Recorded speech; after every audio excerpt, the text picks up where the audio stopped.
Hi guys, so today we're going to do recovering nutrition. We have actually done this once, but we lost it, so apologies for that. So I want to talk about nutrition later.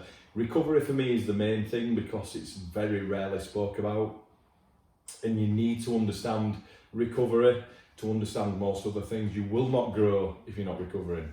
I don't care what study says, I don't care what someone tells you, you will not grow if you're not recovering. Now, nutrition and everything goes hand in hand with that, to obviously enhance the recovery. But you have to understand recovery in the sense of, you've got to listen to your body a little bit. You've got to, if you're particularly fatigued, is that down to the training? Is that down to everyday life? So there's lots of things that you need to look into there. But to just speak about it briefly, every time you train, you're making what we call an inroad into your recovery ability. And the best way to probably put that is kind of how Mike Menzer put it. So every time you're doing a set, particularly if you're training high intensity style, you're kind of digging a hole, if you imagine that. And every time you do more and more, you're digging a deeper and deeper hole. Now, every set you do is a negative, really, to your body, in the sense of that it's causing that fatigue, and it's causing an inroad. I don't like to use the word fatigue too much because that means something that's kind of happening right now. Whereas when you're delving into your inroad, that's going on for quite a long time, and you're building that up. So the key with training is to obviously create that inroad. However, not so much that then you can't come back from it. Because if you imagine, like we spoke about, we've dug that hole. A lot of people think you train, you eat, you grow. You don't. You've got to recover first. So you're actually worse off when you've trained initially. Yeah, you might get a good pump, you might look great, but eventually when that settles, you're worse in the sense of that strength's diminished. So when you've dug that hole, the key to it really is to dig it to a point that you can get back from it. Now, what I mean from that is if you're digging such a deep inroad all the time, that when you're coming back, you're only just getting back to your recovery point and you're training again. Your body's never allowed to put that extra on, so you're building that new muscle tissue. So it's really important to be doing just enough to stimulate that growth, so then once you've recovered, the muscles can grow. Now, down to that point is how much time you leave in between. Now, I know there's this big debate of muscles take 48 hours to recover, you can train them again and all those things. Personally, I think that's a crock. If you're training as hard as you possibly can, I don't believe the muscles recovered in 48 hours. I'm really sorry, but I don't. And I certainly haven't. And that's more to the point. The problem nowadays is people think if your muscles are not sore, I'm ready to go again, which is just such a nonsense. How many times have you trained, your workout hasn't been particularly good, but you're very sore next day? How many times have you trained, the workout's been unbelievable and you don't feel very much the next day? So what is that telling you to do with soreness, really? So it's a bad place to be to think about soreness as a guide to that. And again, it's not just about that. The problem is, if you're just looking at the muscle, it's the wrong place to look. Because every time you train, if I go in there now, you've seen some of the videos when I've trained and I do a set of sissy squats, whatever, T-bar rows, when I've battered myself as much as I possibly can, that's creating quite a deep inroad. Now, the problem with that, if I come back the next day to train, as an example, thinking, well, my back's ruined or my legs are ruined, but I can do chest. The issue with that is, it's not about the muscles, it's about what that's done to me. So if I come back in the gym really soon and I don't feel like any recovery has taken place, then all I'm doing is digging a deeper and deeper hole for me. And then you've got to come back from that, which is why some people kind of stagnate and never really go anywhere. So I want you to really put that in your mind, that it's not just about the muscles, but it's about you, it's about your central nervous system. People will say to me sometimes, well, your central nervous system doesn't really get touched very much. You do a high intensity set to failure and tell me it don't get, very much. You're coming in, your hands are shaking, your feet are shaking. That's not just muscle. That's, you need to get a drink, you need to get some food. You know, that's everything been taken to a point that, you know, recovery is going to take a little while from that. So you look into those areas. If you're feeling particularly tired, you know, people say you can't overtrain. It's utter nonsense. You know, of course you can overtrain. You can overdo anything. To say you can't overtrain, for me, is like saying if there was a way of constantly filling my car up with fuel, I could just go flat out continuously and nothing will ever happen. Well, of course it will. Something will pop at some point, and that's the same with the human body.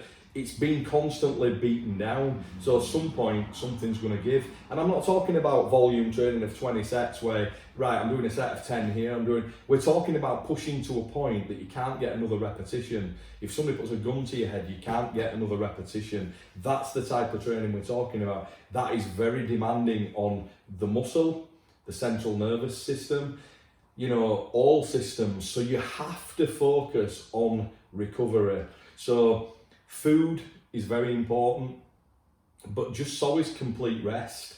So try to ensure that you're taking enough rest in between the workouts. And the final point I want to make on this is that your recovery ability will increase when you first start training. You will recover better, but it's a very short window, whereas your strength will keep increasing for long periods of time. Again, if you are recovering properly. And to put that in perspective is, you know, when you train and you're training very hard, you know, after so many weeks, you'll start to feel a little bit tired. You know, you may even start to strength, not necessarily diminish, but you're not really getting anywhere. You can become irritable, you're not sleeping very well, your appetite goes there, good signs. Now, you're not telling me that that's because the workout's now not enough, as some people will say, you need to add volume. Well, if the volume was okay before, but now you're very, very tired, how could that possibly mean you need to add to it? If anything, you need to reduce it. So, you know, that's kind of proving that the recovery can only take, you know, it can only go on for so long before it's beating you down. So you need to think about those things. Try training for 2 or 3 weeks all out and maybe taking a steadier week. You know, try training for 4 to 6 weeks, maybe taking a week off and see how that suits. You know, I probably minimally have a month off a year spread out over the year of weeks off, and I will do periods of maybe not as intense. You can look at things like your rest pause training, if you like rest pause as I do that for short windows. So say I was going to train for 6 weeks all out, I might do say 2 to 3 weeks of rest pause initially when my recovery is very, very good. And as the inroad is building up, I'll maybe look at doing something like positive failure at that point for the next 2 to 3 weeks. Then I kind of know that I need to be taking some sort of break, or I need to be cutting back somewhere, or giving more an extension of more rest. Because if I don't, progress is it's just going to stop. So you have to look at these factors all the time. Now, I will help you along the way with that as much as I can, but it's still quite individualistic, just like exercises are. That you know, bench press, as I've said before, might work very well for me. You may be better on an incline press, but the principles are still the same. It's just these slight differences there. So really focus on recovery. Okay, now part of that recovery is nutrition. So we'll go simple on that, so we're going to need to do proper videos on this later down the line. So, but a good place to start with nutrition is protein. Now, I'm not one of those guys that thinks protein is the be all and end all, because it's not. Yes, it's the repair process and things like protein synthesis. However, there's only so much protein you can utilize, and force feeding 500-600 grams a day is not going to cause more muscular growth. It's probably going to cause health problems over the course of time. I personally would be looking at maybe around 1 gram per pound of body weight at the maximum. But again, you've got to look at lean body weight. You know, if you're 250 pounds, but 50 pounds of that's fat, you don't need 250 grams of protein, you know? So kind of look more at a lean body weight as to what you think possibly would be lean. Try and hit that grammage around the per pound, you know, for your body weight itself. So that's a great place to start, because then you can work out the other nutrients beyond that point. Now, water unbelievably important. Some people advise ridiculous amounts of water, but again, you know, there's only so much you can do and only so much you can take. So they've said for a long while a couple of litres a day. I think a couple of litres a day is a great place to be for a lot of people. But if you struggle with water, start out at a litre and increase it as you go. You know, you're particularly big guy, like someone like me, I'll drink anything from 3 to 4 litres a day, particularly in summer. Winter, I may sort of be more at the 3 litres. Summer it might be like a gallon, so 4.5 litres. So again, depends where you live, these factors like that. But try to be drinking, you know, good clean water every day. Get your protein where it needs to be. Now, I'm kind of a believer that if you're eating good quality protein, the fat will take care of itself. I'm not massive on jars and jars of peanut butter and things like that, because for one, you know, peanuts aren't even a nut, for God's sake. So it's not the best thing to be eating. It's not a bad thing to be eating, but you get people now eating jars of it every day, and then the carbohydrates are non-existent. And then you'll get these people that will remove egg yolks, they'll remove red meat, and they'll replace it with peanut butter. Why? What a dumb thing to do. Let's remove a fat that's really working well for people, particularly in an off-season state and pre-contest. And they'll have peanut butter and almond butter and all these factors because of their healthy fats. They're going to be so much health. You know, eggs are amazing. They have loads of lecithin in and things like that. It's a great fat. So I think if you're eating good quality proteins, red meats, eggs, fish, salmon, things like that, if you're doing it pretty close a gram per pound of body weight, the fat will take care of itself. We don't need a great deal of it. You know, you're probably looking at about half the amount of fat required to the protein on a daily basis. The great thing with that is if you can't do that and you're having to eat very low fat things, yes, you may need to add a few nuts and avocados and things to increase the good fats. But if not, eat the good quality proteins, let that take care of itself. And the great thing with that then at that point is you can eat more carbohydrates because of that. People tend to get fat nowadays, or the carbs are very low because they're putting so much fat in, i.e. on the peanut butter basis and things like that. Whereas if you don't do that and you get it from your protein, that allows many more carbohydrates. Now, we'll get the keto people coming on, we'll get everybody coming on. I understand that, there's nothing wrong with keto.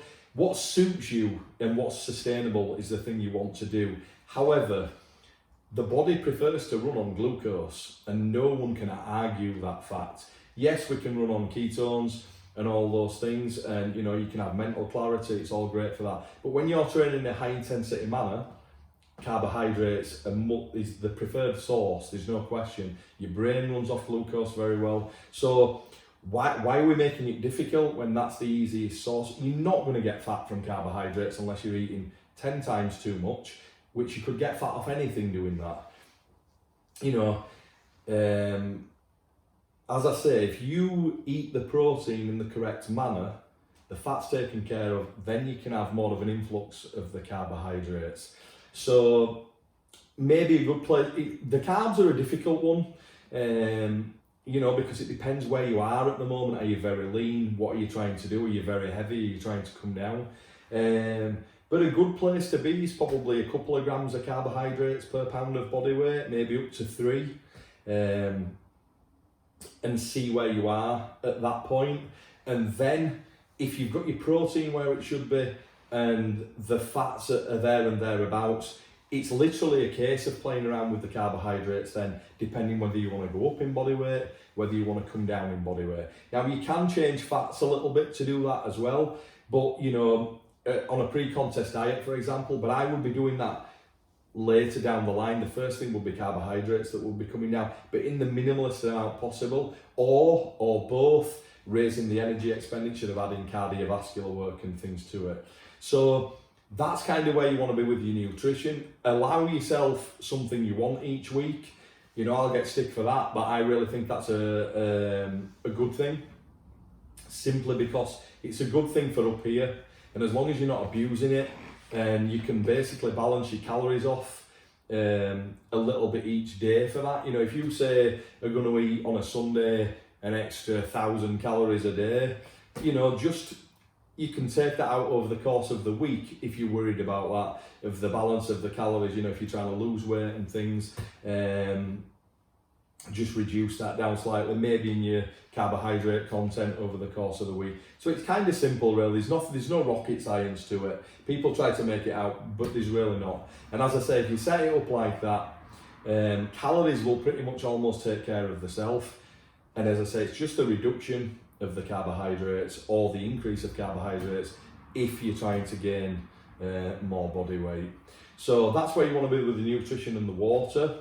Really focus on that recovery. Most things, you know, obviously sleep as well as possible. That is one of the major factors for everybody. The more quality sleep you can get is so important when it comes to the gaining of muscle tissue in particular, but also of losing fat. You know, cortisol levels and things can decrease, and you know, hormonally you're a lot better off if you're getting really good quality sleep. So again, we'll do more videos on this because we could go on and on and on those factors.